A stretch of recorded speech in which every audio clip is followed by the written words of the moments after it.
ਆਵਾਜ਼ੇ ਪੰਜਾਬ ਦੇਖ ਰਹੇ ਹੋ ਜੀ ਤੁਸੀਂ। ਅੱਜ ਇੱਕ ਨਵਾਂ ਹੀ ਮਾਮਲਾ ਜਿਹੜਾ ਉਹ ਪੰਜਾਬ ਦੇ ਵਿੱਚ ਦੇਖਣ ਨੂੰ ਮਿਲਿਆ, ਜਿੱਥੇ ਕਿ ਨਸ਼ੇੜੀਆਂ ਨੇ ਉਦੋਂ ਬਰਨਾਲਾ ਬਾਜਾਖਾਨਾ ਰੋਡ ਬੰਦ ਕਰ ਦਿੱਤੀ ਜਦੋਂ ਉਹਨਾਂ ਨੂੰ ਨਸ਼ੇ ਦੀਆਂ ਸਰਕਾਰੀ ਗੋਲੀਆਂ ਨਹੀਂ ਮਿਲੀਆਂ। ਜਿਵੇਂ ਤੁਸੀਂ ਬਿਲਕੁਲ ਠੀਕ ਸੁਣ ਰਹੇ ਹੋ, ਨਸ਼ੇ ਦੀਆਂ ਸਰਕਾਰੀ ਗੋਲੀਆਂ ਜਿਹੜੀਆਂ ਕਿ ਡਿਸਪੈਂਸਰੀ ਦੇ ਵਿੱਚੋਂ ਮੁਫਤ ਨਸ਼ੇੜੀਆਂ ਨੂੰ ਰੋਜ਼ ਮਿਲਦੀਆਂ ਨੇ ਤਾਂ ਕਿ ਉਹ ਨਸ਼ਾ ਆਪਣਾ ਜੇ ਛੱਡ ਸਕਣ। ਉਹ ਨਸ਼ੇੜੀ ਕਹਿੰਦੇ ਵੀ ਸਾਨੂੰ ਪਿਛਲੇ 4-5 ਦਿਨਾਂ ਤੋਂ ਨਹੀਂ ਮਿਲ ਰਹੀਆਂ। ਅੱਜ ਕਹਿੰਦੇ ਬਿਲਕੁਲ ਹੀ ਜਵਾਬ ਦਿੱਤਾ, ਜਿਹਦੇ ਕਰਕੇ ਉਹਨਾਂ ਨੇ ਰੋਡ ਜਾਮ ਕਰ ਦਿੱਤੀ। ਜਿੰਦਾਬਾਦ ਮੁਰਦਾਬਾਦ ਹੋਈ। ਭਗਵੰਤ ਮਾਨ ਦੇ ਖਿਲਾਫ ਵੀ ਜਿਹੜੇ ਨਾਅਰੇ ਲੱਗੇ, ਆਮ ਆਦਮੀ ਪਾਰਟੀ ਦੇ ਜਿਹੜੇ ਝਾੜੂ ਨੇ ਉਹ ਵੀ ਸਾੜੇ ਗਏ ਇਹਨਾਂ ਵੱਲੋਂ, ਅਤੇ ਨਾਲ ਹੀ ਨਾਲ ਉੱਥੇ ਦੇ ਜਿਹੜੇ MLA ਨੇ ਲਾਭ ਸਿੰਘ ਗੋਕੇ, ਉਹਨਾਂ ਨਾਲ ਵੀ ਚੰਗੇ ਮੰਦੇ ਬੋਲ ਕਹਿੰਦੇ ਜਿਹੜੇ ਫੋਨ ਦੇ ਉੱਪਰ ਉਹ ਬੋਲੇ ਗਏ ਨੇ। ਸੋ ਇਸ ਮਾਮਲੇ ਦੇ ਉੱਤੇ ਚਰਚਾ ਕਰਨ ਲਈ ਅਤੇ ਪੂਰੀ ਜਾਣਕਾਰੀ ਦੇਣ ਲਈ ਸਾਡੇ ਨਾਲ ਹਮੇਸ਼ਾ ਦੀ ਤਰ੍ਹਾਂ ਸ਼ਾਮ ਦੇ ਸ਼ੋਅ ਵਿੱਚ ਹਾਜ਼ਰ ਨੇ ਸਾਡੇ ਮੁੱਖ ਸੰਪਾਦਕ ਅਤੇ ਸੀਨੀਅਰ ਪੱਤਰਕਾਰ ਸਰਦਾਰ ਕੁਲਵੰਤ ਸਿੰਘ ਜੀ। ਪਹਿਲਾਂ ਉਹਨਾਂ ਦਾ ਸਵਾਗਤ ਕਰ ਲੈਂਦੇ ਹਾਂ ਸ਼ੋਅ 'ਚ। ਕੁਲਵੰਤ ਜੀ, ਬਹੁਤ ਸਵਾਗਤ ਹੈ ਜੀ। ਬਹੁਤ ਧੰਨਵਾਦ ਜੀ ਬੋਨੀ। ਕੁਲਵੰਤ ਜੀ, ਇਹ ਮੇਰੇ ਖਿਆਲ 'ਤੇ ਬੜੇ ਟਾਈਮ ਬਾਅਦ ਹੋਇਆ ਕਿ ਨਸ਼ੇੜੀਆਂ ਨੇ ਜਿਹੜਾ ਉਹ ਨਸ਼ਾ ਛੁਡਾਉਣ ਕਰਕੇ ਜਾਂ ਨਸ਼ੇ ਦੀ ਤੋੜ ਕਰਕੇ ਕਿਸੇ ਐਸਾ ਢੰਗ ਚੁਣਿਆ ਹੋਵੇ ਜਿਹੜਾ ਕਿ ਮਹਾਤਮਾ ਗਾਂਧੀ ਨੇ ਤਾਂ ਦਿੱਤਾ ਸੀ ਕਿ ਜਦੋਂ ਤੁਹਾਡੇ ਹੱਕ ਮਾਰੇ ਜਾਂਦੇ ਹੋਣ, ਕਿ ਤੁਸੀਂ ਅਨਸ਼ਨ ਕਰਨਾ ਹੈ, ਤੁਸੀਂ ਸੜਕਾਂ ਰੋਕਣੀਆਂ ਨੇ, ਤੁਸੀਂ ਜਿਹੜੇ ਭੁੱਖ ਹੜਤਾਲਾਂ ਨੇ ਉਹਨਾਂ 'ਤੇ ਬਹਿਣੀਆਂ ਨੇ। ਕੀ ਤੁਹਾਨੂੰ ਲੱਗਦਾ ਕਿ ਇਹ ਨਸ਼ੇੜੀਆਂ ਦੇ ਹੱਕ ਮਾਰੇ ਜਾ ਰਹੇ ਨੇ ਜਦੋਂ ਉਹਨਾਂ ਨੂੰ ਨਸ਼ੇ ਵਾਲੀਆਂ ਗੋਲੀਆਂ ਨਹੀਂ ਦਿੱਤੀਆਂ ਜਾ ਰਹੀਆਂ? ਕਿ ਇਹਨਾਂ ਨੂੰ ਸਰਕਾਰੀ ਤੌਰ ਦੇ ਉੱਤੇ ਹੁਣ ਨਸ਼ੇੜੀ ਨਹੀਂ ਬਣਾਇਆ ਜਾ ਰਿਹਾ? ਦੇਖੋ, ਬਿਲਕੁਲ ਸੱਚੀ ਗੱਲ ਹੈ ਕਿ ਨਸ਼ਾ ਜਿਹੜਾ ਇਹ ਇੱਕ ਅਜਿਹੀ ਆਦਤ ਹੈ ਜਿਹੜੀ ਕਿ ਪੰਜਾਬੀਆਂ ਦੇ ਜ਼ਿਆਦਾਤਰ ਪੰਜਾਬੀਆਂ ਦੇ ਜਿਹੜਾ ਉਹ ਹੱਡਾਂ ਦੇ ਵਿੱਚ ਵੜ ਚੁੱਕਿਆ ਹੈ। ਅਤੇ ਇਸੇ ਨੂੰ ਲੈ ਕੇ ਪਿਛਲੇ ਲੰਮੇ ਸਮੇਂ ਦੇ ਉੱਤੋਂ ਜਿਹੜੀ ਆ ਉਹ ਇੱਕ ਚਰਚਾ ਛਿੜੀ ਹੋਈ ਆ ਪੰਜਾਬੀਆਂ ਦੇ ਮੱਥੇ ਦੇ ਉੱਤੇ। ਕਿਸੇ ਵੇਲੇ ਅੱਤਵਾਦੀ ਹੋਣ ਦਾ ਠੱਪਾ ਲੱਗਿਆ ਸੀ ਅਤੇ ਅੱਜ ਪੰਜਾਬੀਆਂ ਦੇ ਮੱਥੇ ਦੇ ਉੱਤੇ ਨਸ਼ੇੜੀ ਹੋਣ ਦਾ ਠੱਪਾ ਲੱਗਿਆ। ਭਾਵੇਂ ਕਿ ਪਿਛਲੇ ਕੁਝ ਸਮੇਂ ਤੋਂ ਜਦੋਂ ਕਿਸਾਨ ਅੰਦੋਲਨ ਚੱਲਿਆ ਸੀਗਾ ਤਾਂ ਉਦੋਂ ਨਸ਼ੇੜੀ ਹੋਣ ਦਾ ਠੱਪਾ ਜਿਹੜਾ ਸੀ ਉਹ ਹਟਿਆ ਸੀਗਾ ਅਤੇ ਪੰਜਾਬੀ ਜਿਹੜੇ ਸੀ ਉਹ ਸਿਰ ਚੁੱਕ ਕੇ ਚੱਲਣਾ ਸ਼ੁਰੂ ਹੋ ਗਏ ਸੀਗੇ। ਪਰ ਇਹ ਵਕਤੀ ਜਿਹੜਾ ਸੀਗਾ ਉਹ ਠੱਪਾ ਮਿਟਿਆ ਸੀਗਾ। ਪਰ ਇਹ ਅੱਜ ਦਾ ਜੋ ਵਾਕਿਆ ਹੋਇਆ ਬਰਨਾਲਾ ਬਾਜਾਖਾਨਾ ਰੋਡ ਦੇ ਉੱਤੇ, ਜਿਸ ਤਰ੍ਹਾਂ ਦਿਹਾੜੀਦਾਰ ਮਜ਼ਦੂਰ ਨਸ਼ੇੜੀ ਜਿਹੜੇ ਸੀਗੇ ਉਹ ਹਜ਼ਾਰਾਂ ਦੀ ਗਿਣਤੀ ਵਿੱਚ ਉੱਥੇ ਜਾ ਕੇ ਬੈਠ ਗਏ ਅਤੇ ਉਹਨਾਂ ਨੇ ਜੋ ਉੱਥੇ ਜਾ ਕੇ ਰੌਲਾ ਪਾਇਆ, ਮੰਗਾਂ ਰੱਖੀਆਂ, ਅਤੇ ਉਹਨਾਂ ਦੇ ਵੱਲੋਂ ਜੋ ਕੁਛ ਵੀ ਮੀਡੀਆ ਦੇ ਸਾਹਮਣੇ ਬਿਆਨ ਦਿੱਤੇ ਗਏ ਉਹ ਬਿਲਕੁਲ ਹੈਰਾਨ ਕਰਨ ਵਾਲੇ ਸੀ ਅਤੇ ਸਵਾਲ ਖੜ੍ਹੇ ਕਰਦੇ ਸੀ ਆਪਣੇ ਸਿਸਟਮ ਦੇ ਉੱਤੇ, ਜਿਹੜੇ ਕਿ ਇਹ ਸਿਸਟਮ ਕਹਿੰਦਾ ਸੀ ਕਿ ਅਸੀਂ ਜਿਹੜਾ ਉਹ ਨਸ਼ਾ ਪੰਜਾਬ ਦੇ ਵਿੱਚੋਂ ਖ਼ਤਮ ਕਰਾਂਗੇ। ਪੰਜਾਬ ਦੇ ਵਿੱਚੋਂ ਨਸ਼ਾ ਖ਼ਤਮ ਕਰਨ ਲਈ ਪਿਛਲੀਆਂ ਸਰਕਾਰਾਂ ਨੇ ਕਾਫੀ ਜ਼ੋਰ ਲਾਇਆ। ਕੈਪਟਨ ਅਮਰਿੰਦਰ ਸਿੰਘ ਉਹਨਾਂ ਨੇ ਸਹੁੰ ਖਾਧੀ, ਕੇਜਰੀਵਾਲ ਹੋਣਾ ਨੇ ਦਾਅਵੇ ਕੀਤੇ, ਅਤੇ ਭਗਵੰਤ ਮਾਨ ਹੋਣਾ ਨੇ ਵੀ ਆ ਕੇ ਇੱਥੇ ਹੈਲਪਲਾਈਨ ਨੰਬਰ ਵਗੈਰਾ ਵੀ ਜਾਰੀ ਕੀਤੇ ਨੇ, ਅਤੇ ਕਾਫੀ ਕੁਛ ਜਿਹੜਾ ਉਹਨੂੰ ਲੈ ਕੇ ਚੱਲ ਵੀ ਰਿਹਾ। ਲੇਕਿਨ ਜੇਕਰ ਆਪਾਂ ਇਸ ਦੀ ਜ਼ਮੀਨੀ ਸੱਚਾਈ ਵੱਲ ਜਾਈਏ ਤਾਂ ਰੋਜ਼ ਕੋਈ ਨਾ ਕੋਈ ਜਿਹੜਾ ਉਹ ਆਪਣੀ ਨਸ਼ੇ ਦੀ ਜਿਹੜਾ ਕਾਰਨ ਆਪਣੀ ਜਾਨ ਗਵਾ ਰਿਹਾ। ਅਤੇ ਹਾਲਾਤ ਇੱਥੋਂ ਤੱਕ ਪਹੁੰਚ ਗਏ ਨੇ ਕਿ ਜਿਹੜੇ ਲੋਕ ਨਸ਼ਾ ਛੱਡਣ ਲਈ ਨਸ਼ਾ ਛਡਾਊ ਕੇਂਦਰਾਂ 'ਚ ਜਾਂਦੇ ਨੇ ਜਾਂ ਫਿਰ ਸਰਕਾਰੀ ਤੌਰ ਦੇ ਉੱਤੇ ਕਿਸੇ ਨਾ ਕਿਸੇ ਤਰੀਕੇ ਨਾਲ ਨਸ਼ਾ ਛੱਡਣ ਦੀ ਕੋਸ਼ਿਸ਼ ਕਰਦੇ ਨੇ, ਅਤੇ ਉਹਨਾਂ ਦੇ ਕੀ ਹਾਲਾਤ ਹੁੰਦੇ ਨੇ, ਉਹਨਾਂ ਦਾ ਅੰਦਰਲਾ ਸੱਚ ਕੀ ਆ, ਇਹ ਅੱਜ ਬਰਨਾਲਾ ਬਾਜਾਖਾਨਾ ਰੋਡ ਦੇ ਉੱਤੇ ਜਿਹੜਾ ਧਰਨਾ ਲੱਗਿਆ ਉਸ ਨੂੰ ਵੇਖ ਕੇ ਪੂਰੀ ਤਰ੍ਹਾਂ ਸਾਹਮਣੇ ਆ ਗਿਆ। ਉਹ ਨੰਗਾ ਚਿੱਟਾ ਸੱਚ ਜਿਹੜਾ ਉਹ ਸਾਰਿਆਂ ਦੇ ਸਾਹਮਣੇ ਹੈ। ਸੱਚ ਦੇ ਵਿੱਚੋਂ ਜਿਹੜੀ ਗੱਲ ਨਿਕਲ ਕੇ ਸਾਹਮਣੇ ਆਈ ਹੈ ਉਹ ਇਹ ਹੈ ਕਿ ਨਸ਼ਾ ਰੋਕਣ ਲਈ, ਨਸ਼ਾ ਛਡਾਉਣ ਲਈ ਜਿਹੜੀਆਂ ਗੋਲੀਆਂ ਦਿੱਤੀਆਂ ਗਈਆਂ ਉਹੀ ਹੀ ਅੱਗੋਂ ਨਸ਼ਾ ਬਣ ਗਈਆਂ। ਅਤੇ ਹਾਲਾਤ ਇਹ ਨੇ ਕਿ ਜਿਹੜੇ ਨਸ਼ਾ ਛਡਾਉਣ ਲਈ ਗੋਲੀਆਂ ਦਿੱਤੀਆਂ ਗਈਆਂ ਉਹ ਜਦੋਂ ਉਹਨਾਂ ਦੇ ਨਾਲ ਮੀਡੀਆ ਵਾਲਿਆਂ ਨੇ ਗੱਲ ਕੀਤੀ ਤਾਂ ਨਸ਼ੇੜੀਆਂ ਦਾ ਇਹ ਕਹਿਣਾ ਸੀਗਾ ਕਿ ਅਸੀਂ 3-3, 4-4 ਸਾਲ ਤੋਂ ਜਿਹੜਾ ਇਹ ਨਸ਼ਾ ਲੈ ਰਹੇ ਸੀ, ਅਤੇ ਗੁੱਸੇ 'ਚ ਕਹਿੰਦੇ ਨੇ ਵੀ ਜੇ ਤੁਸੀਂ ਨਸ਼ਾ ਬੰਦ ਕਰਨਾ, ਇਹ ਗੋਲੀਆਂ ਨਹੀਂ ਦਿੰਦੇ ਅਤੇ ਉਦੋਂ ਤੱਕ ਅਸੀਂ ਇਹ ਧਰਨਾ ਜਾਰੀ ਰੱਖਾਂਗੇ, ਇਹ ਰੋਡ ਜਾਰੀ ਰੱਖਾਂਗੇ ਜਦੋਂ ਤੱਕ ਸਾਨੂੰ ਤੁਸੀਂ ਜੀਭ 'ਤੇ ਰੱਖਣ ਵਾਲੀਆਂ ਗੋਲੀਆਂ, ਯਾਨੀ ਜੀਭ 'ਤੇ ਰੱਖਣ ਵਾਲੀਆਂ ਉਹ ਗੋਲੀਆਂ ਸੀਗੀਆਂ ਜਿਹੜੀਆਂ ਨਸ਼ਾ ਛਡਾਊ ਗੋਲੀਆਂ ਸੀਗੀਆਂ, ਉਹ ਗੋਲੀਆਂ ਸਾਨੂੰ ਮੁਹੱਈਆ ਨਹੀਂ ਕਰਾਉਂਦੇ ਸਰਕਾਰੀ ਤੌਰ 'ਤੇ। ਅਤੇ ਹਾਲਾਤ ਇੱਥੋਂ ਤੱਕ ਖਰਾਬ ਸੀਗੇ ਕਿ ਜਿਹੜੇ ਲੋਕ ਉੱਥੇ ਨਸ਼ਾ ਲੈਣ ਲਈ ਆਏ ਸੀਗੇ, ਜਿਹੜਾ ਗੋਲੀਆਂ ਰੂਪੀ ਜੀਭ 'ਤੇ ਰੱਖਣ ਵਾਲੀਆਂ ਗੋਲੀਆਂ ਰੂਪੀ ਨਸ਼ਾ ਲੈਣ ਲਈ, ਇਹਨੂੰ ਨਸ਼ਾ ਹੀ ਕਿਹਾ ਜਾਏਗਾ ਕਿਉਂਕਿ ਜਿਹੜੀ ਚੀਜ਼ ਲਗਾਤਾਰ ਸਰੀਰ ਮੰਗ ਕਰ ਰਿਹਾ ਅਤੇ ਜੇਕਰ ਨਹੀਂ ਮਿਲਦੀ ਤਾਂ ਉਹਦੀ ਤੋੜ ਲੱਗਦੀ ਹੈ, ਅਤੇ ਜੇ ਨਹੀਂ ਮਿਲਦੀ ਤਾਂ ਉਸ ਨਾਲ ਸਰੀਰ ਨਿਢਾਲ ਹੋ ਜਾਂਦਾ, ਸਰੀਰ ਬੇਹੋਸ਼ ਹੋ ਜਾਂਦਾ, ਦਰਦ ਹੋਣ ਲੱਗ ਜਾਂਦੀ ਹੈ, ਅਤੇ ਉਹ ਨਸ਼ਾ ਹੀ ਕਿਹਾ ਜਾਏਗਾ। ਅਤੇ ਇਹ ਸਰਕਾਰੀ ਤੌਰ 'ਤੇ ਨਸ਼ਾ ਲੱਗ ਚੁੱਕਿਆ। ਕੋਈ ਵੇਲਾ ਸੀ ਉਹ ਆਪਣੇ ਤੌਰ 'ਤੇ ਨਸ਼ਾ ਕਰਦੇ ਸੀ ਅਤੇ ਅੱਜ ਉੱਥੇ ਸਰਕਾਰੀ ਤੌਰ 'ਤੇ ਨਸ਼ਾ ਲੱਗ ਚੁੱਕਿਆ। ਅਤੇ ਉਹਦੇ ਹਾਲਾਤ ਇੰਨੇ ਮਾੜੇ ਨੇ ਕਿ ਜਿਹੜੇ ਲੋਕ ਉੱਥੇ ਨਸ਼ਾ ਲੈਣ ਦੀ ਆਸ ਦੇ ਵਿੱਚ ਆਏ ਸੀਗੇ, ਸਰਕਾਰੀ ਨਸ਼ਾ ਲੈਣ ਦੀ ਆਸ ਵਿੱਚ ਆਏ ਸੀਗੇ, ਉਹ ਜਦੋਂ ਨਸ਼ਾ ਨਹੀਂ ਮਿਲਿਆ ਤਾਂ ਉਹ ਲੋਕ ਉੱਥੇ ਬੇਹੋਸ਼ ਹੋ ਗਏ। ਕਈ ਬੰਦੇ ਉੱਥੇ ਬੇਹੋਸ਼ ਹੋਏ, ਕਈ ਉੱਥੇ ਤੜਫਦੇ ਮਿਲੇ ਅਤੇ ਉੱਥੇ 3-3 4-4 ਦਿਨ ਤੋਂ ਜਿਹੜਾ ਲਗਾਤਾਰ ਲੋਕੀ ਆ ਰਹੇ ਨੇ, ਉਹ ਕਹਿ ਰਹੇ ਨੇ ਕਿ 4 ਦਿਨ ਤੋਂ ਉਹਨਾਂ ਨੂੰ ਨਸ਼ਾ ਨਹੀਂ ਮਿਲਿਆ। ਹੁਣ ਇੱਥੇ ਸਵਾਲ ਇਹ ਪੈਦਾ ਹੁੰਦਾ ਕਿ ਜਿਹੜੇ ਲੋਕਾਂ ਨੂੰ ਨਸ਼ਾ ਛਡਾਉਣ ਦੀ ਗੱਲ ਕੀਤੀ ਜਾ ਰਹੀ ਸੀ, ਉਹਦੇ ਪਿੱਛੇ ਦੀ ਸੱਚਾਈ ਜਿਹੜੀ ਆ ਕੀ ਹੈ, ਉਹ ਕੀ ਉਹਨਾਂ ਨੇ ਕੀਤਾ ਉਹਨਾਂ ਨੂੰ ਨਸ਼ਾ ਛਡਾਉਣ ਲਈ? ਕੀ ਉਹ ਗੋਲੀਆਂ ਲਾਤੀਆਂ? ਇੱਕ ਨਸ਼ਾ ਛਡਾ ਕੇ ਉਹਨਾਂ ਨੇ ਦੂਜੀਆਂ ਗੋਲੀਆਂ ਲਗਾ ਦਿੱਤੀਆਂ ਉਹਨਾਂ ਨੂੰ, ਫਿਰ ਇਹ ਨਸ਼ਾ ਕਾਹਦਾ ਛੁੱਟਿਆ ਗਿਆ? ਅਤੇ ਕੀ ਉਹ ਗੋਲੀਆਂ ਲਾਉਣ ਤੋਂ ਇਲਾਵਾ ਉਹਨਾਂ ਨੇ ਕਿਉਂ ਅਜਿਹਾ ਨਹੀਂ ਕੁਝ ਕੀਤਾ ਜਿਹਦੇ ਨਾਲ ਉਹ ਜਿਹੜਾ ਗੋਲੀਆਂ ਇੱਕ ਸਪੋਰਟ ਦੇ ਤੌਰ ਦੇ ਉੱਤੇ ਲਗਾਈਆਂ ਜਾਂਦੀਆਂ ਨੇ ਕਿ ਜਿੰਨੀ ਦੇਰ ਤੱਕ ਉਹ ਨਸ਼ਾ ਛਡਾਉਣ ਦੇ ਵਿੱਚ ਉਹ ਇਲਾਜ ਕਰ ਰਹੇ ਨੇ ਉਹ ਡਾਕਟਰ, ਉਨੀ ਦੇਰ ਤੱਕ ਇਹ ਨਸ਼ਾ ਜਿਹੜਾ ਇਹ ਗੋਲੀ ਰੂਪੀ ਨਸ਼ਾ ਉਹਨਾਂ ਨੂੰ ਦਿੱਤਾ ਜਾਏਗਾ ਤਾਂ ਕਿ ਉਹ ਕੈਮੀਕਲ ਰੂਪੀ ਨਸ਼ਾ ਨਾ ਲੈਣ ਅਤੇ ਉਹ ਇਹ ਨਸ਼ਾ ਲੈ ਕੇ ਆਪਣਾ ਜਿਹੜਾ ਉਹਨਾਂ ਦੀ ਤੋੜ ਜਿਹੜੀ ਆ ਉਹ ਮਿਟਾ ਲੈਣ। ਉਨੀ ਦੇਰ ਤੱਕ ਉਹਦਾ ਕੋਈ ਦੂਜਾ ਪਾ ਕਰਕੇ ਉਹਨਾਂ ਨੂੰ ਪਰਮਾਨੈਂਟ ਨਸ਼ਾ ਉਹਨਾਂ ਦਾ ਛਡਵਾਇਆ ਜਾ ਸਕੇ। ਜੀ ਇਹਨਾਂ ਨੂੰ ਐਵੇਂ ਵੀ ਦੇਖਿਆ ਜਾ ਸਕਦਾ ਨਾ ਕਿ ਦੇਖੋ ਜੇ ਕਿਸੇ ਦੀ ਲੱਤ ਟੁੱਟ ਜਾਂਦੀ ਹੈ, ਉਹਦੇ ਪਲਸਤਰ ਲਾਇਆ ਜਾਂਦਾ ਹੈ, ਡਾਕਟਰ ਸਾਹਿਬ ਉਹਨੂੰ ਪੇਨ ਕਿਲਰ ਵੀ ਦੇ ਦਿੰਦੇ ਆ। ਹੁਣ ਬੰਦਾ ਨਾਲੇ ਤਾਂ ਖਾਈ ਜਾਵੇ ਹੱਡੀ ਜੋੜਨ ਤੋਂ ਬਾਅਦ ਵੀ ਪੇਨ ਕਿਲਰ, ਨਾਲੇ ਉਹ ਦੂਜੀ ਲੱਤ ਦੇ ਉੱਤੇ ਵੀ ਪਲਸਤਰ ਬੰਨ੍ਹ ਲੇ ਕਿ ਇਹਦੇ ਬਿਨਾਂ ਤਾਂ ਜੀ ਮੇਰੇ ਤੋਂ ਚੱਲਿਆ ਹੀ ਨਹੀਂ ਜਾਂਦਾ। ਫਿਰ ਉਹਨੂੰ ਬਿਮਾਰੀ ਦਾ ਇਲਾਜ ਨਹੀਂ ਬਲਕਿ ਇੱਕ ਹੋਰ ਨਵੀਂ ਬਿਮਾਰੀ ਦਾ ਨਾਮ ਵੀ ਦਿੱਤਾ ਜਾ ਸਕਦਾ। ਦੂਜਾ ਜੇ ਆਪਾਂ ਵੱਡੀ ਪਿਕਚਰ ਵੱਲ ਦੇਖੀਏ, ਦੂਰੋਂ ਜ਼ੂਮ ਆਊਟ ਕਰਕੇ ਪੂਰਾ ਮਾਮਲਾ ਦੇਖੀਏ ਤਾਂ ਕਿਤੇ ਨਾ ਕਿਤੇ ਐ ਨਹੀਂ ਲੱਗਦਾ ਕਿ ਨਸ਼ੇ ਨੂੰ ਜਿਹੜਾ ਉਹ ਠੱਲ ਤਾਂ ਪਈ ਹੈ, ਕਿਉਂਕਿ ਜੇਕਰ ਉਹ ਹਜੇ ਵੀ ਗੋਲੀਆਂ ਦੇ ਉੱਤੇ ਐਸੇ ਲੋਕ ਡਿਪੈਂਡੈਂਟ ਨੇ, ਨਸ਼ਾ ਤਾਂ ਉਹਨਾਂ ਲਈ ਨਸ਼ਾ ਹੀ ਹੈ, ਉਹ ਇਸ ਚੀਜ਼ ਨੂੰ ਵੀ ਅਬਿਊਜ਼ ਕਰ ਰਹੇ ਨੇ, ਤਾਂ ਉਹ ਦੂਜੇ ਨਸ਼ੇ ਵੱਲ ਨਹੀਂ ਜਾ ਰਹੇ। ਅਫੀਮ, ਭੁੱਕੀ ਜਾਂ ਚਿੱਟੇ ਦੀ ਗੱਲ ਕਰੀਏ, ਉਹ ਜਾਂ ਤਾਂ ਉਹਨਾਂ ਨੂੰ ਮਿਲ ਨਹੀਂ ਰਿਹਾ ਜਾਂ ਉਹਨਾਂ ਵੱਲ ਉਹ ਜਾਣਾ ਨਹੀਂ ਚਾਹੁੰਦੇ ਅਤੇ ਇਹ ਗੋਲੀ ਵੱਲ ਹੀ ਰਹਿਣਾ ਚਾਹੁੰਦੇ ਨੇ। ਕਿਤੇ ਨਾ ਕਿਤੇ ਤਾਂ ਇਹ ਮਾਮਲਾ ਜਿਹੜਾ ਉਹ ਨਸ਼ੇ ਦਾ ਮੇਰੇ ਖਿਆਲ 'ਤੇ ਪਿੰਡਾਂ ਦੇ ਵਿੱਚ ਸ਼ਾਇਦ ਘੱਟ ਹੋ ਰਿਹਾ, ਕਿਉਂਕਿ ਇਹ ਧਰਨਾ ਸ਼ਾਇਦ ਅੱਜ ਨਾ ਲੱਗਦਾ ਤੇ ਲੋਕੀ ਕਹਿੰਦੇ ਕਿ ਠੀਕ ਹੈ ਇੱਕ ਪਾਸੇ ਨਹੀਂ ਮਿਲਦਾ ਤਾਂ ਦੂਜੇ ਪਾਸੇ ਨਸ਼ਾ ਲੈ ਲੈਂਦੇ ਆ। ਦੋਨਾਂ ਜਿਹੜੇ ਅਹਿਮ ਇਸ ਚੀਜ਼ ਦੇ ਪੁਆਇੰਟ ਆਫ ਵਿਊ ਹੈਗੇ ਨੇ, ਉਹਨਾਂ 'ਤੇ ਤੁਸੀਂ ਚਾਨਣਾ ਜ਼ਰੂਰ ਪਾਓ। ਦੇਖੋ ਇਹਦੇ ਵਿੱਚ ਦੋ ਚੀਜ਼ਾਂ ਨੇ ਬੁੰਨੀ ਕਿ ਇੱਕ ਤਾਂ ਨਸ਼ਾ ਜਿਹੜਾ ਲੋਕੀ ਕਰ ਰਹੇ ਸੀ, ਇਹ ਨਸ਼ਾ ਜਿਹੜਾ ਗੋਲੀ ਰੂਪੀ ਨਸ਼ਾ ਸਰਕਾਰੀ ਤੌਰ ਦੇ ਉੱਤੇ ਦਿੱਤਾ ਜਾ ਰਿਹਾ, ਇਹ ਬਿਲਕੁਲ ਫ੍ਰੀ ਦਿੱਤਾ ਜਾ ਰਿਹਾ। ਅਤੇ ਜਦੋਂ ਮੁਫਤ ਦੇ ਵਿੱਚ ਕੋਈ ਚੀਜ਼, ਇੱਕ ਪਾਸੇ ਇੱਕ ਚੀਜ਼ ਜਿਹੜੀ ਆ ਉਹ ਪੈਸੇ ਲਾ ਕੇ ਖਰੀਦ ਕੇ ਲਿਆਉਂਦੇ ਨਸ਼ਾ, ਦੂਜੇ ਪਾਸੇ ਉਹਨਾਂ ਨੂੰ ਮੁਫਤ 'ਚ ਮਿਲ ਰਿਹਾ, ਤਾਂ ਉਹ ਮੁਫਤ ਵਾਲਾ ਨਸ਼ਾ ਛੱਡਣਾ ਨਹੀਂ ਚਾਹੁੰਦੇ। ਹੋ ਸਕਦਾ ਕਿ ਜਿਹੜੇ ਲੋਕ ਗੋਲੀ ਵਾਲਾ ਨਸ਼ਾ ਲੈ ਰਹੇ ਹੋਣ, ਨਾਲ ਉਹ ਦੂਜੇ ਨਸ਼ੇ ਵੀ ਲੈ ਰਹੇ ਹੋਣ, ਇਸ ਨੂੰ ਇਹ ਕਹਿੰਦੇ ਹੋਣ ਵੀ ਚੱਲ ਉਹ ਵੀ ਨਸ਼ਾ ਪੂਰਾ ਕਰਦਾ ਅਤੇ ਇੱਕ ਡੋਜ਼ ਘੱਟ ਜਾਂਦੀ ਹੈ, ਅਤੇ ਇਹ ਹੋ ਸਕਦਾ। ਪਰ ਇਹ ਨਸ਼ਾ ਜਦੋਂ ਨਹੀਂ ਮਿਲਿਆ ਤਾਂ ਫ੍ਰੀ ਵਾਲਾ ਨਸ਼ਾ ਜਦੋਂ ਨਹੀਂ ਮਿਲ ਰਿਹਾ ਤਾਂ ਉਹਨੂੰ ਲੈ ਕੇ ਰੌਲਾ ਪੈ ਰਿਹਾ ਹੋਵੇ, ਇਹ ਆਪਾਂ ਕਹਿ ਸਕਦੇ ਹਾਂ। ਪਰ ਜੇਕਰ ਇਹ ਨਸ਼ਾ ਵੀ ਲੈ ਰਹੇ ਨੇ, ਇਹ ਵੀ ਆਪਣੇ ਆਪ ਦੇ ਵਿੱਚ ਇੱਕ ਨਸ਼ਾ ਬਣ ਚੁੱਕਿਆ, ਅਤੇ ਫਿਰ ਨਸ਼ਾ ਛਡਾਉਣਾ ਜਿਹੜੀ ਮੁਹਿੰਮ ਆ ਉਹਨੂੰ ਆਪਾਂ ਨਸ਼ਾ ਛਡਾਊ ਮੁਹਿੰਮ ਕਿਵੇਂ ਕਹਿ ਸਕਦੇ ਹਾਂ? ਇਹ ਆਪਣੇ ਆਪ ਦੇ ਵਿੱਚ ਇੱਕ ਨਸ਼ਾ ਛਡਾ ਕੇ ਤੁਸੀਂ ਦੂਜਾ ਨਸ਼ਾ ਲਾਤਾ, ਅਤੇ ਸਰਕਾਰੀ ਤੌਰ ਦੇ ਉੱਤੇ ਜਿਹੜਾ ਤੁਸੀਂ ਨਸ਼ਾ ਲਾ ਰਹੇ ਹੋ, ਕੀ ਸਰਕਾਰੀ ਤੌਰ ਦੇ ਉੱਤੇ ਤੁਸੀਂ ਜਿਹੜਾ ਨਸ਼ਾ ਤੁਸੀਂ ਅੰਕੜੇ ਘਟਾਉਣ ਲਈ ਇਹ ਸਾਰਾ ਕੁਝ ਕਰ ਰਹੇ ਹੋ ਕਿ ਅਸੀਂ ਜਿਹੜਾ ਅਫੀਮ ਭੁੱਕੀ ਛਡਾਤੀ, ਅਸੀਂ ਫਲਾਣਾ ਛਡਾਤਾ? ਫਿਰ ਕਿਵੇਂ ਆਪਾਂ ਕਹਿ ਸਕਦੇ ਹਾਂ? ਫਿਰ ਇਹ ਵੀ ਅੰਕੜੇ ਲੱਭਣੇ ਪੈਣਗੇ ਵੀ ਕਿੰਨੇ ਲੋਕਾਂ ਨੂੰ ਇਹ ਗੋਲੀਆਂ ਕਿੰਨੇ ਚਿਰ ਤੋਂ ਦਿੱਤੀਆਂ ਜਾ ਰਹੀਆਂ ਨੇ। ਇਹ ਵੀ ਅੰਕੜੇ ਲੱਭਣ ਦੀ ਲੋੜ ਹੈ ਕਿ ਕੀ ਉਹ, ਜਿਵੇਂ ਹੁਣ ਵਿੱਚ ਜਿਨ੍ਹਾਂ ਨੇ ਮੈਂ ਇੰਟਰਵਿਊ ਸੁਣ ਰਿਹਾ ਸੀ, ਜਿਹੜੇ ਲੋਕੀ ਬੋਲ ਰਹੇ ਸੀ, ਉਹ ਇਹ ਕਹਿ ਰਹੇ ਸੀ ਨਸ਼ੇੜੀ ਕਿ ਅਸੀਂ 3-3 4-4 ਸਾਲ ਤੋਂ ਇਹ ਗੋਲੀਆਂ ਖਾ ਰਹੇ ਹਾਂ। ਅਸੀਂ ਪਹਿਲਾਂ ਅਫੀਮ ਭੁੱਕੀ ਖਾਂਦੇ ਸੀ, ਅਸੀਂ ਪਹਿਲਾਂ ਪੋਸਟ ਖਾਂਦੇ ਸੀ, ਅਸੀਂ ਪਹਿਲਾਂ ਪਤਾ ਨਹੀਂ ਕਿਹੜੇ ਨਸ਼ੇ ਖਾਂਦੇ ਸੀ, ਅਤੇ ਹੁਣ ਅਸੀਂ ਇਹ ਗੋਲੀ ਜੀਭ 'ਤੇ ਰੱਖਣ ਵਾਲੀ ਖਾ ਰਹੇ ਹਾਂ।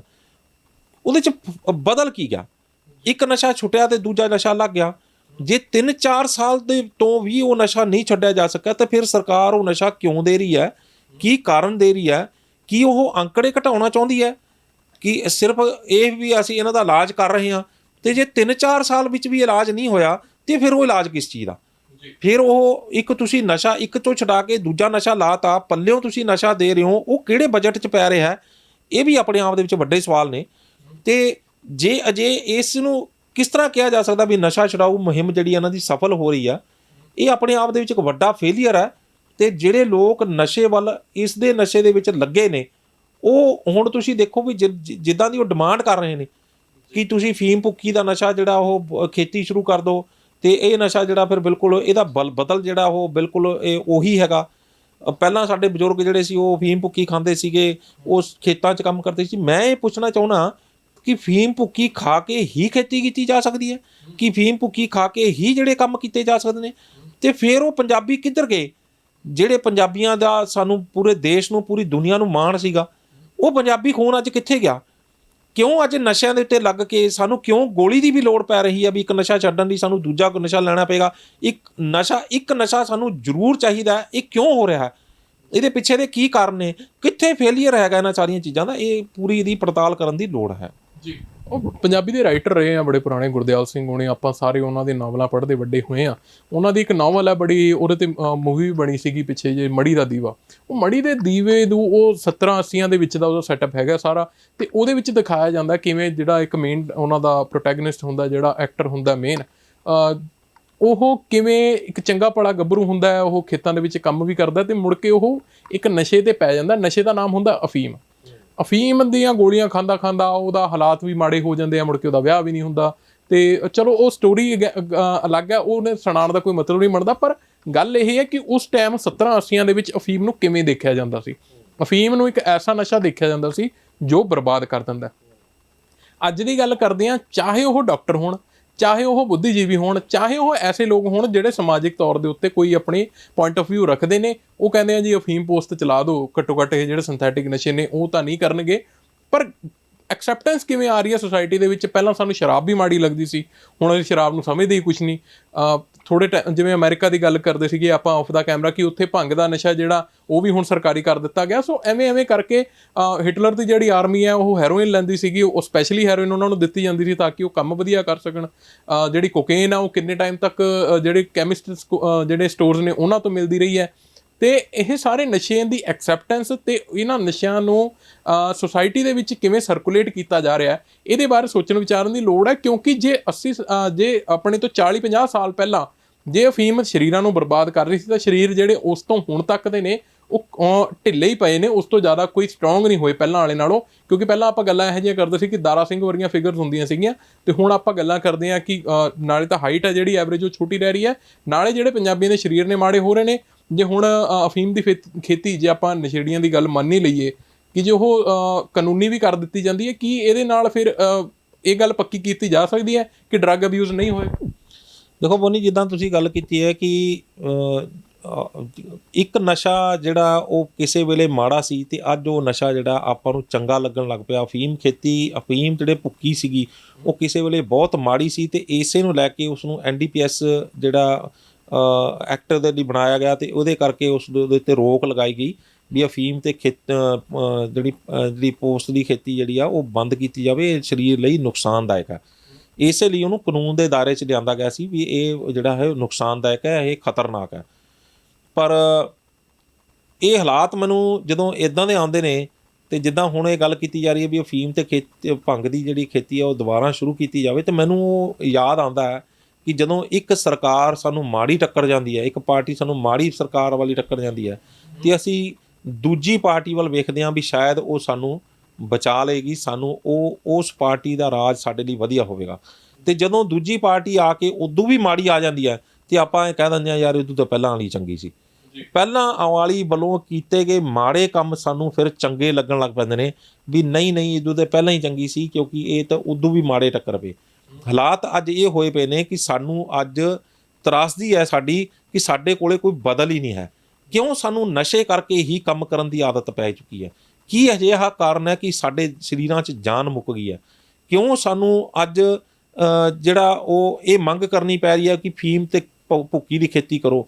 ਅੱਜ ਕਿੱਧਰ ਗਏ ਉਹ ਪੰਜਾਬ ਦੇ ਗੱਭਰੂ ਜਿਨ੍ਹਾਂ ਦੀਆਂ ਜਿਹੜੀਆਂ ਉਹ ਗਾਥਾਵਾਂ ਗਾਈਆਂ ਜਾਂਦੀਆਂ ਨੇ, ਜਿਨ੍ਹਾਂ ਦੇ ਬਾਰੇ ਕਿਹਾ ਜਾਂਦਾ ਵੀ ਉੱਚਾ ਲੰਮਾ ਗੱਭਰੂ ਸਰੋਂ ਦੇ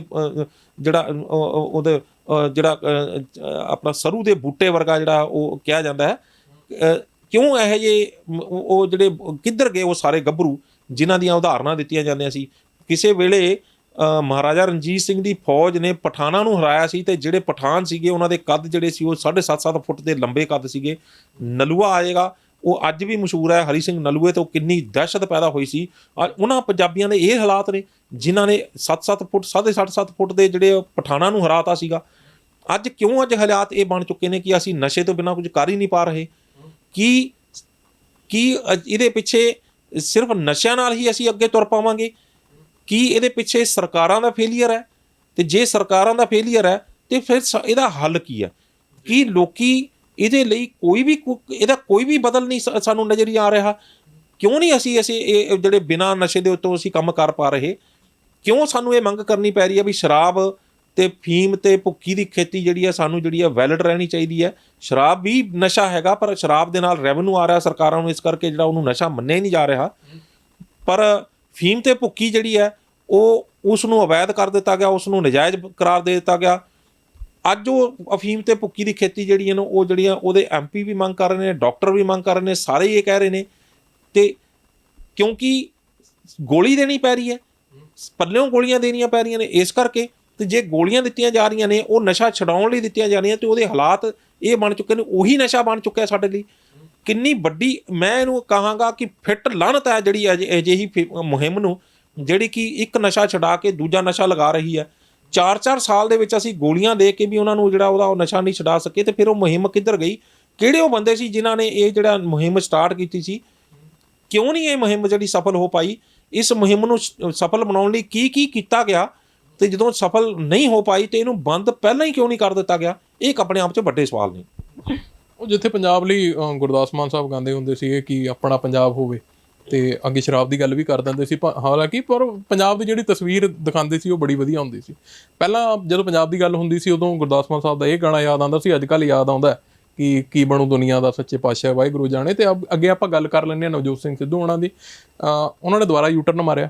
ਉਹ ਮੈਨੂੰ ਲੱਗਦਾ ਉਹ ਇਹੋ ਜਿਹਾ ਕੋਈ ਟਰਾਲਾ ਲੈ ਬੈਠੇ ਨੇ ਜਿਹੜਾ ਇੱਕੋ ਪਾਸੇ ਘੁੰਮੀ ਜਾ ਰਿਹਾ। ਉਹ ਹੁਣ ਕਦੀ ਕੁਛ ਗੱਲ ਕਰਦੇ ਆ, ਕਦੀ ਕੁਛ ਕਰਦੇ ਆ। 2 ਪ੍ਰੈਸ ਕਾਨਫਰੰਸ ਪਹਿਲਾਂ ਉਹ ਕਹਿੰਦੇ ਸੀਗੇ ਕਿ ਭਗਵੰਤ ਮਾਨ ਹੈ ਰਬੜ ਦਾ ਜਿਹੜਾ ਗੁੱਡਾ, ਉਹ ਕਹਿੰਦੇ ਦਿੱਲੀ ਉਹ ਨੱਚ ਰਿਹਾ। ਫਿਰ ਉਹ ਕਹਿੰਦੇ ਨੇ ਭਗਵੰਤ ਮਾਨ ਮੇਰਾ ਭਰਾ ਹੈ, ਜਿਹੜੀ ਕੋਈ ਵਧੀਆ ਗੱਲ ਕਰੂਗਾ ਉਹਦਾ ਹਿੱਕ ਠੋਕ ਕੇ ਨਾਲ ਅਸੀਂ ਨਾਲ ਖੜਾਂਗੇ। ਅੱਜ ਫਿਰ ਕਹਿੰਦੇ ਰਬੜ ਦਾ ਗੁੱਡਾ। ਸੋ ਉਹ ਸਮਝ ਨਹੀਂ ਆ ਰਿਹਾ ਕਿ ਨਵਜੋਤ ਸਿੰਘ ਸਿੱਧੂ ਹੋਣੀ ਕੀ ਕਰਨਾ ਚਾਹੁੰਦੇ ਨੇ। ਕੀ ਉਹ ਸਾਨੂੰ ਹੀ ਭੰਬਲ ਭੂਸੇ 'ਚ ਪਾਉਣਾ ਚਾਹੁੰਦੇ ਨੇ? ਕੀ ਉਹ ਘਰੇ ਬਹਿ ਕੇ ਐਂ ਵੀ ਦੇਖਦੇ ਹੋਣੇ ਕਿ ਇਹ ਦੇਖੋ ਇਹ ਕੱਲ੍ਹ ਮੇਰੇ ਨਾਲ ਐਂ ਕਹਿੰਦੇ ਸੀ, ਅੱਜ ਐਂ ਕਹਿੰਦੇ ਨੇ, ਹੁਣ ਮੈਂ ਉਹਨੂੰ ਮਾੜਾ ਕਹਿ ਤਾਂ ਹੁਣ ਫਿਰ ਐਂ ਕਹਿਣ ਲੱਗੇ? ਕਿ ਉਹ ਜਿਹੜੀ ਦੇਸੀ ਜਿਹੀ ਭਾਸ਼ਾ 'ਚ ਕਹਿੰਦੇ ਸਵਾਦ ਜਿਹਾ ਨਹੀਂ ਲਈ ਜਾਂਦੇ ਪੋਲੀਟੀਕਲ?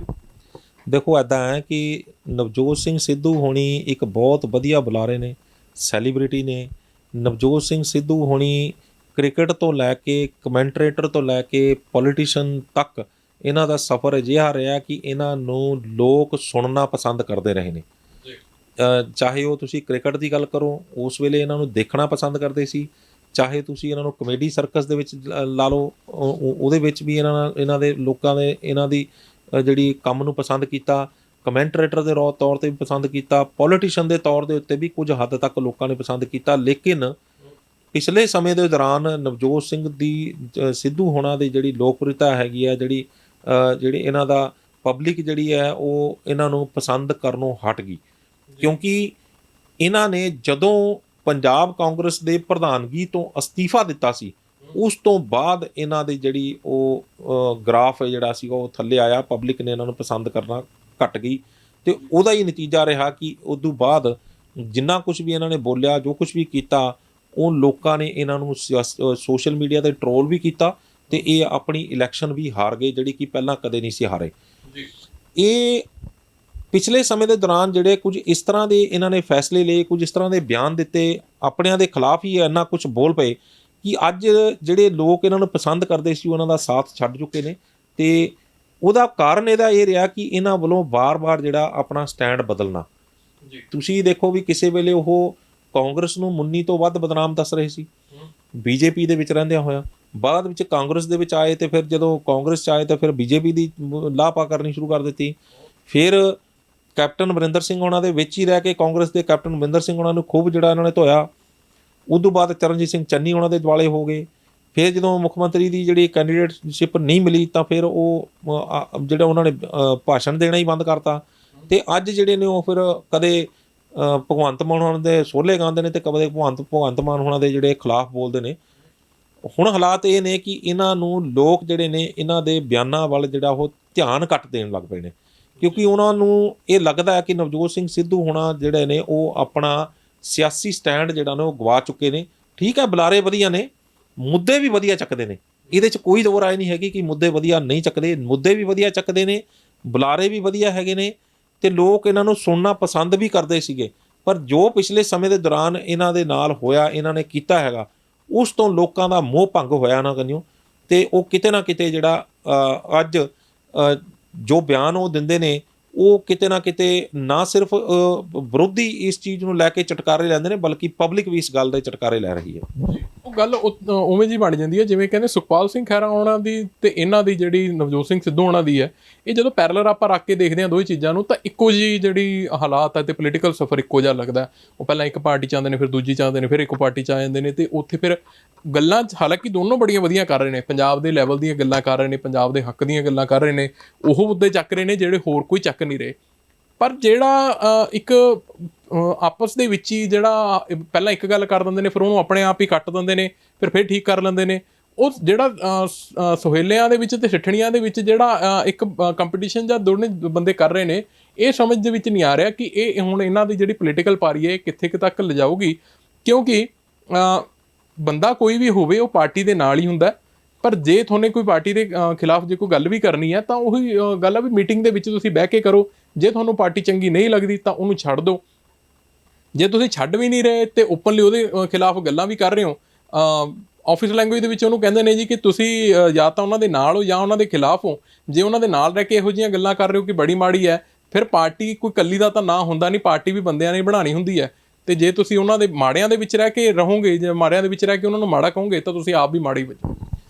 ਬਿਲਕੁਲ ਜੀ, ਮਾੜਿਆਂ ਦੇ ਵਿੱਚ ਰਹਿ ਕੇ ਜਦੋਂ ਬੰਦਾ ਆਪਣੀ ਹੀ ਪਾਰਟੀ ਦੀ ਜਿਹੜੀ ਬੁਰਾਈ ਕਰਦਾ ਹੈਗਾ ਤਾਂ ਫਿਰ ਉਹ ਸਵਾਲ ਇੱਥੇ ਪੈਦਾ ਹੁੰਦਾ ਕਿ ਜਦੋਂ ਜੇ ਉਹ ਪਾਰਟੀ ਬੁਰੀ ਹੈ ਤੇ ਜੇ ਉਹ ਪਾਰਟੀ ਦੇ ਆਗੂ ਬੁਰੇ ਨੇ, ਹਾਈ ਕਮਾਂਡ ਤੁਹਾਡੀ ਸੁਣਦਾ ਨਹੀਂ ਹੈਗਾ, ਜਿਹੜੇ ਸੂਬੇ ਦੇ ਲੋਕ ਨੇ, ਲੀਡਰਸ਼ਿਪ ਹੈ ਉਹ ਤੁਹਾਡੇ ਮੁਤਾਬਕ ਚੱਲਦੀ ਨਹੀਂ ਹੈਗੀ, ਸੂਬੇ ਦੀ ਲੀਡਰਸ਼ਿਪ ਨੂੰ ਤੁਸੀਂ ਕਰਪਟ ਕਹਿ ਰਹੇ ਹੋ, ਮਾਫੀਆ ਕਹਿ ਰਹੇ ਹੋ, ਹਾਈ ਕਮਾਂਡ ਤੁਹਾਡੀ ਸੁਣ ਨਹੀਂ ਰਿਹਾ, ਤੁਸੀਂ ਕਿੰਨੀ ਵਾਰ ਜਿਹੜਾ ਰੌਲਾ ਪਾਇਆ, ਆਪਣੀ ਤਾਕਤ ਵਿਖਾਉਣ ਦੀ ਕੋਸ਼ਿਸ਼ ਕੀਤੀ ਪਰ ਤੁਹਾਡੀ ਕਿਸੇ ਨੇ ਸੁਣੀ ਨਹੀਂ ਹੈਗੀ, ਤਾਂ ਫਿਰ ਤੁਸੀਂ ਸਵਾਲ ਇਹ ਪੈਦਾ ਹੁੰਦਾ ਕਿ ਤੁਸੀਂ ਪਾਰਟੀ ਦੇ ਵਿੱਚ ਹੈ ਕਿਉਂ।